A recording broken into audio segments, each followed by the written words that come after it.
Magandang araw po sa inyong lahat. Ngayon ay Monday, May 30, 2022. Ito po ang the stock market today.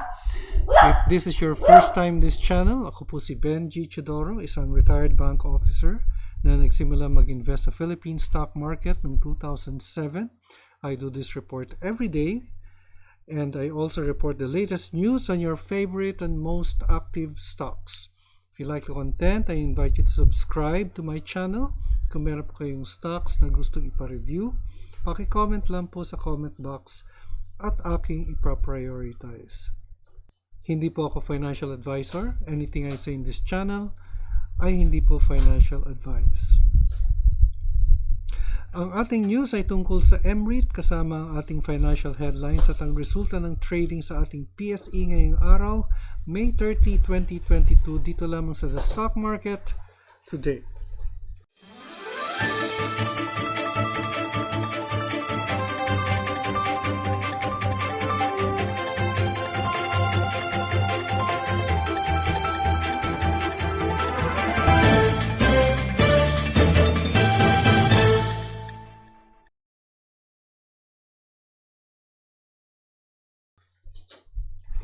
Umpisa na po natin ang ating mga headlines at ito po ay galing sa BDO Securities. Incoming BSP Governor signals June rate rise. So, two-pronged rate hike po ito. Nangyari na po ito last week and perhaps another 25 basis points increase in June. Then hot money reversed to net inflows in April. Then Jokno bucks tax on digital services. AP, Aboitiz Power tops two firms for APC contract. Converge on course to finish Cebu data center in 2024. And MREIT on track to implement 20 billion asset acquisition plan. Ito po ang ating main news. And tourist arrivals exceeds 517,000 as of May 2022. So, nandito po ang ating main news sa business world. MREIT considers 15 billion asset infusion from Mega World. So, nagdadagdag po sila ng kanilang portfolio under MREIT. MREIT Inc., the real estate investment trust of Mega World, said it is considering the infusion of an additional 15 billion worth of commercial assets from the property developer. For our next infusion, we are already considering properties from townships in key growth areas outside of Metro Manila, where MREIT does not have a presence yet. This will further diversify our portfolio and allow us to tap other growth centers around the country.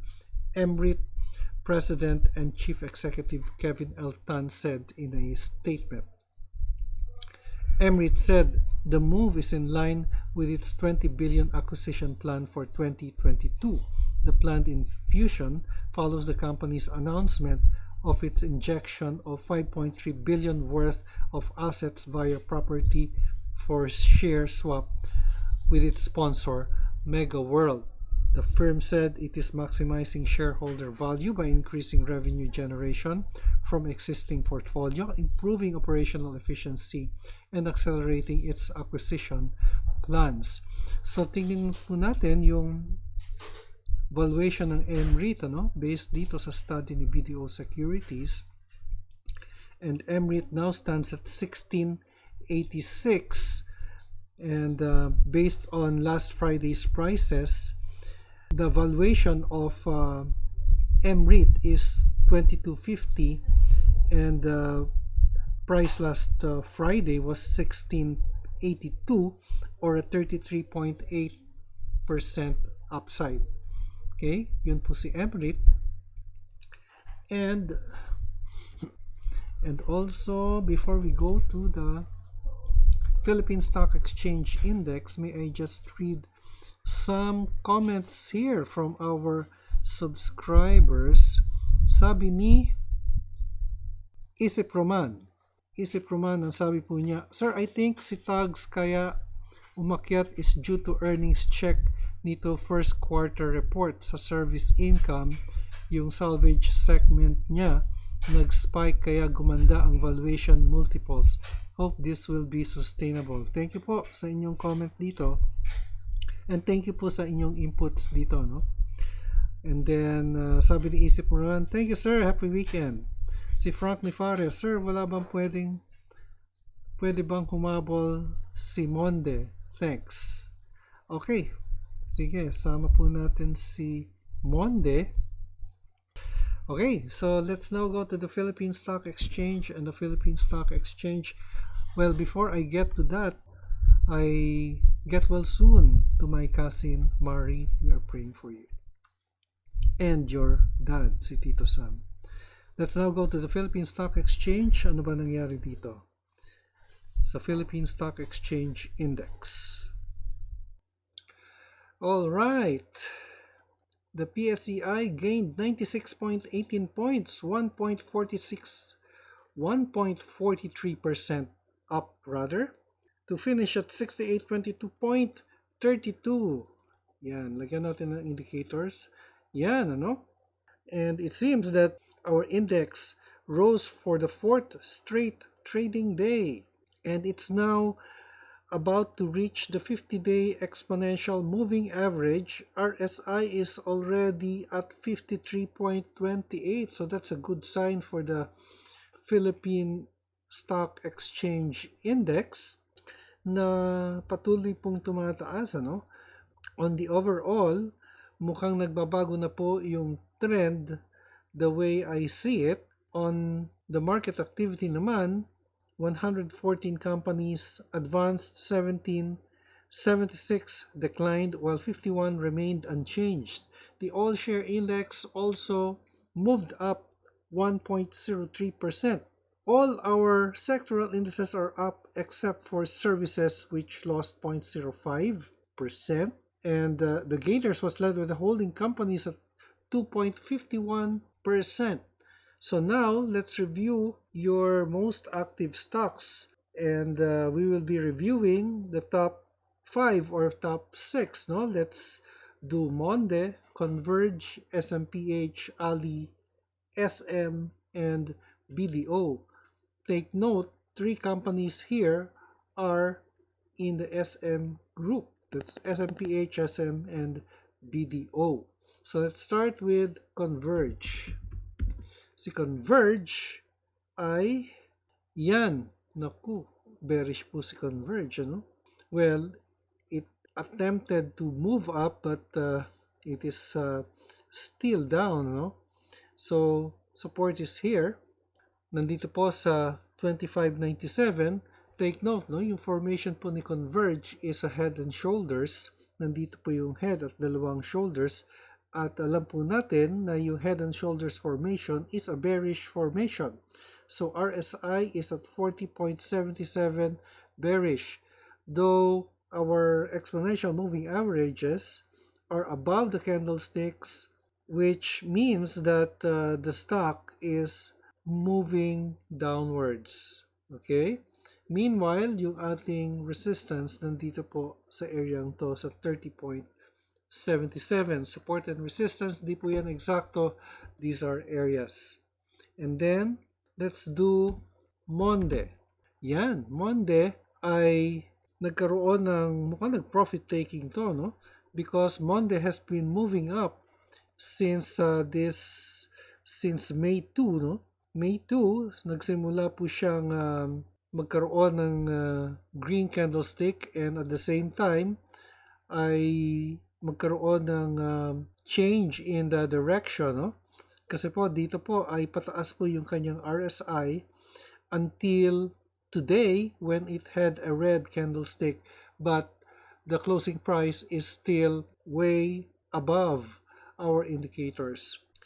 So nag-reach po siya ng overbought level noong May 20, and it continues to be overbought.